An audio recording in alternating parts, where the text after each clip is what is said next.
So today I figured I would answer some questions I've received since I've started the channel. Normally, when I make a video, I will write down a script and I will think a lot about what I'm saying. And then when I'm recording it, I will kind of try and say things over and over again until I have something I'm happy with. But with this video, I figured I would try something a bit less like a presentation and something a bit more authentic. So I'm going to try to just do this, not in one take, but one take per question and not do things over. So far, I've already done this as a second take, so I failed one time, but we will see here if I manage to get through the rest without correcting myself anymore. First question is, where are you from? So I am from Norway. I do have a US citizenship though, but I've never lived there. But I think I would like to live there at some point. But right now I am living in the Czech Republic. How would you deal with Developer Imposter Syndrome? So I'll probably make a video about imposter syndrome just as a whole at some point, but to tackle the specifics of Developer Imposter Syndrome, this is something I felt quite strongly when I first started out as a developer. And I think a big part of why people feel this when it comes to being a developer is that there's just such a broad array of things that feels like something everyone should know, but there's just so much of it that no developer has kind of plugged all the holes in terms of basic knowledge. So no matter how long you worked and no matter how good you are as a developer, there will be some things that you're just not that comfortable with, or you don't know, or that you've never worked with before, that to some other developer is just the most obvious thing in the world. And the way you kind of combat this, or the way I came over this at least, was just by working more and getting more experience. And I think more than anything, just building a faith in myself or building some trust in myself that I can kind of, I'm good at my job, and that I'm good at solving problems, and that even if I have some holes in my developer knowledge, that doesn't really matter, because if I don't know it, I can learn it. And even if I don't know it, it's not that important that I haven't or have stumbled over it yet. So maybe a bit of a lame answer, but I mean, the main thing is just that you need to build some confidence. And as you build confidence, you should be more comfortable with just not knowing things. Okay, next question. I'm sometimes ruled by my emotions. I'm trying to learn stoicism, but it's hard to pretend that the actions of others doesn't hurt me. How do you feel with this, and what would you recommend? How do you deal with this, and what would you recommend? I do think that there's probably a bit of a luck of the draw there in terms of how predispositioned different people are to be impacted negatively by others. And I think I'm pretty lucky there that I've always been pretty stable with my emotions, and other people have somewhat of a limited power over making me feel bad. But how you should deal with this generally, I think meditation is the first and best thing you can do. The main thing is just when you get caught in kind of a negative emotion spiral, or you're feeling bad because someone did some horrible thing, then more often than not, the reason why you're kind of caught in this thing and the reason why you're stuck in this mindset is because you're not aware that you're angry, or you're not aware that you're sad or depressed or whatever. You're just kind of caught in the emotions and not thinking about it from like 5 yards away. And that's what meditation helps you to do, because it just trains you to be aware of your emotions. And as soon as you notice like, oh, I'm being mad right now, then you can take a step away from that situation kind of internally, and just that quickly, at least for me, quickly diffuses how mad I am about something. Like if I'm ever really mad about something and I get caught up in it and I do something I regret, I was never aware at the moment that I was mad. Like I was not actively thinking, oh, I'm really mad right now, I should kind of watch what I'm saying or what I'm doing.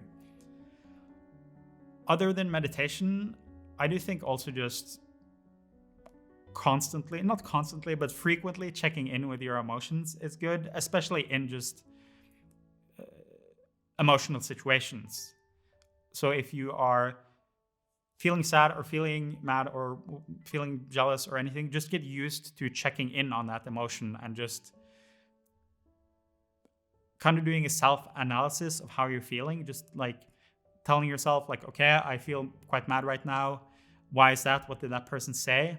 And lastly, this is something I have a video about. It is about charitable interpretations, because most of the time when we're feeling negative about something someone said or did, we are giving them some motive or we're giving them some interpretation that is not necessarily what they mean, but we are like putting our emotions based on how we feel like they must have thought when they did the thing they did. Since my by far most viewed video is about Ritalin and ADHD, there's naturally a bunch of questions surrounding that. So I kind of grouped them together here in a couple of the most common things that came up.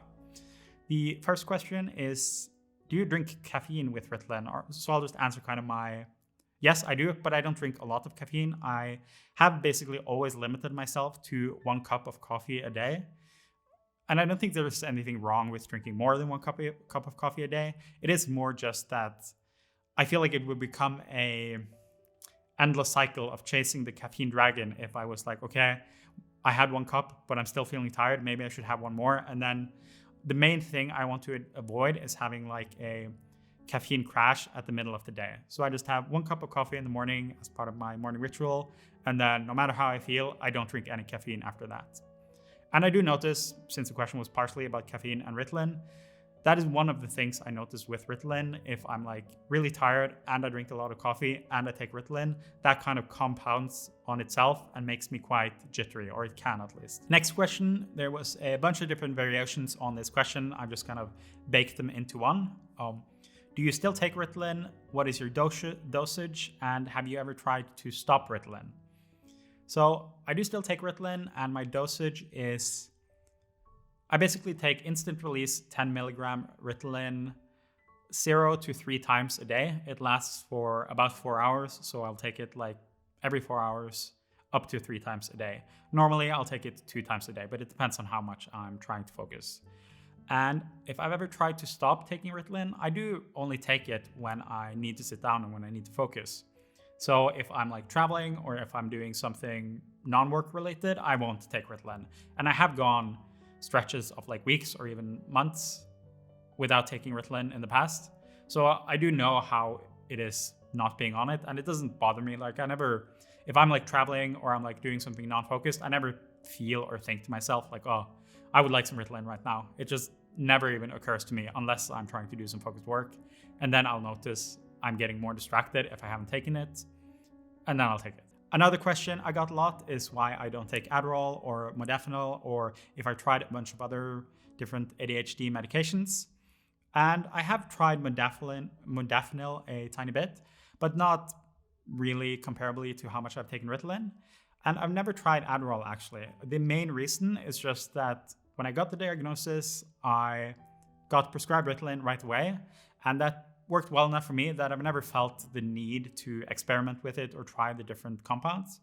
But I do still think it would be interesting, because you never know kind of what, like maybe just using Adderall or using, I don't know how to say this or how it's spelled, dexamphetamine, I don't know. Dex something is something I've seen a lot of people say is just better than Ritalin or Adderall. So I would maybe like to try it some point in the future and see how it compares to Ritalin, since I take that so often. But for right now, at least, I'm taking Ritalin and that works fine, and I'm happy with that. Do you experience side effects with Ritalin? I have always had quite mild side effects compared to the actual effect I get. One very commonly reported side effect is getting lack of appetite. But for me, I've always had my appetite be quite independent. Like I never really get super hungry, but I also don't really get super full. So if I'm trying to eat healthy, it is not that hard for me to go on a diet. But also if I'm not on a diet or if I'm trying to eat a lot, it's not that hard for me to eat a lot either. So I've never really noticed this appetite suppression. I'm sure it's there on some level because it is a very prominent side effect, but it's never like impacted how much I'm able to eat or prevented me from eating or anything like that. Other side effects, I did mention that if I have little sleep, mix it with a lot of caffeine and take Ritalin, I can get a bit jittery. And in the first few months, I did notice some elevated heart rate, but that kind of went away as I built some tolerance. And I think that's about it. I don't take it before sleeping, obviously, or that would mess with my sleeping. How do you know if you have ADHD? This is also a question that came up a bunch in the comments and in all sorts of different forms. And there is no easy answer here. Like, you can't just take an online quiz and then you know.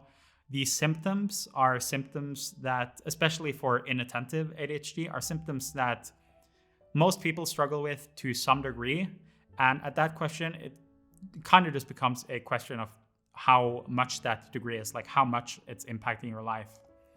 And at the end of the day, the only thing you can really do is just assess how badly you feel like this is impacting you or has impacted your life. And if you feel like it's been severely debilitating, then it might be worth seeking out a professional or getting an assessment. The one other thing I will say here about getting an assessment is that I do think it's worth seeking out a psychiatrist who is a ADHD specialist. At least from my experience, when I first went to a psychiatrist, I waited I waited for 6 months to get my appointment to the psychiatrist. And then when I got the appointment, he basically just said, like, I told him I'm here because I think I might have ADHD and I would like to get an assessment. And he just told me, like, oh, I don't know anything about that. Do you want to tell me about your parents and about your upbringing? And do you want to buy my book? And that's kind of what happened. So after that, I sought out a psychiatrist who specializes in ADHD. And he just set me up with a neuropsychiatrist, I don't know, who did some testing and then did an assessment.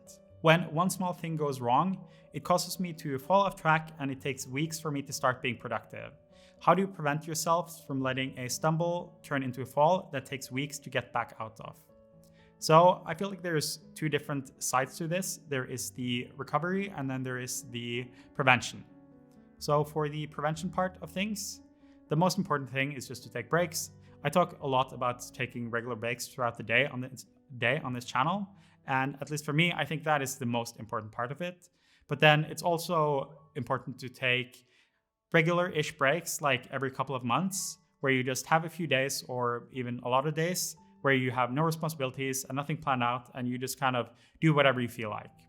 And it's important to take these types of breaks before you feel like you need them. You can't just wait until you feel like you need a break and then take it then, because there's a decent chance when that happens that it's already too late and you've already fallen off the wagon. And the last variable for prevention, I think, is stress. I don't think it's as important like how many hours you work. You don't want to work all day, every day, obviously, but I think it is more important when it comes to kind of hitting a wall or falling off the wagon that you have been too stressed for too long. So if you have too many things, if you're juggling too many things, or you have too many deadlines that you feel like you can't meet them all, or basically if you just feel overwhelmed a lot of the time, then I think that is more likely to cause you to fall off the wagon than just working a lot of hours. So if there's anything you can do to reduce the stress or manage your deadlines, organizing them can help doing this, but not always. Sometimes you just have too much and you need to figure out ways to get things off your plate. But basically reducing that stress in that way can help prevent this from happening. And when it comes to recovery, like you've fallen off the wagon and you want to get back on it, I think it's important to take it in baby steps. So when I fall off things, it generally comes in like a chain where I'll fall off diet and exercise, and then that will cause me to care less about sleeping. And then when I'm not eating healthy and I'm not sleeping well, then it becomes harder to be productive or do all my random things. So then everything just falls apart. So when I'm kind of building up my positive habits again, the first thing, I basically have like 1 week where the first thing I'm just focusing on is to get my diet and my exercise in order, and then sleep. And then from there, I kind of progressively build up more and more momentum. Another thing I do use quite a lot in this early period, especially if I've been eating unhealthy and now I'm suddenly craving unhealthy food for the first week, then I do like to use my little kitchen safe self-prevention mechanism. And similarly with distracting websites, like if I'm in a good mood, if I'm in a good rhythm, I don't ever really get tempted to go on distracting websites. But if I'm coming out of a unproductive period where I've just been lazing about, then suddenly I have a very strong urge to check Reddit every 30 minutes. So I think those are the two things. You got to prevent it. And then when you're in it, you got to take baby steps and also add some guardrails. Do you watch videos or play audiobooks at 2x speed? I know Ali Abdal, who is a pretty big influence on this channel or how I started it. He is a huge proponent of just speeding everything up. And for me, I do it sometimes, but it's not that important to me or not something that I really enjoy doing. Basically, the thought process for me is if I'm like trying to learn something or consume some information, then the barrier for kind of entry or for learning it or internalizing it isn't how fast I can consume the information. It is kind of how deeply I can consume the information. So in those cases, I generally don't do it. And similarly, when it comes to like listening to an audiobook or watching a video because I want to, if I have a video that I actually want to watch, then I want to enjoy it. Like I'm not looking to rush through it. So say I have a podcast episode and it's released for a podcast that I really like, then I'm happy that it takes a long time because I like listening to the podcast. So I don't want to rush through it. I want to have more content to listen to from this podcast. There are definite exceptions though. Like if it is a lecture type video where I just feel like the content is too slow. Like when I was doing art lectures for my drawing course, then I would often speed it up and I would instead just watch it several times and take more notes because it wasn't like some information I was really trying to internalize deeply in the moment as I was watching it. I more just wanted to get the important points from the video and then focus more on internalizing it while I was drawing. And similarly with YouTube videos, since I started this channel, I've started watching more YouTube videos of things that I'm not like directly interested in, but more just I want to see how other creators are making those videos.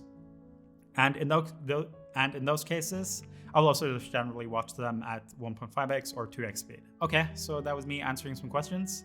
I definitely noticed that it is quite difficult to both think and speak at the same time when I'm not sure what I'm going to say. I'm not used to recording these type of videos in the same way that I'm used to the other ones. So it was an interesting experiment at least, and I would like to continue making these types of videos. So if you have any questions, if it's about me or productivity or habits or mindsets or any of the things I talk about on this channel, then just feel free to ask them in the comments and maybe I will feature them in a next video. Thank you so much for watching and I'll see you next Wednesday.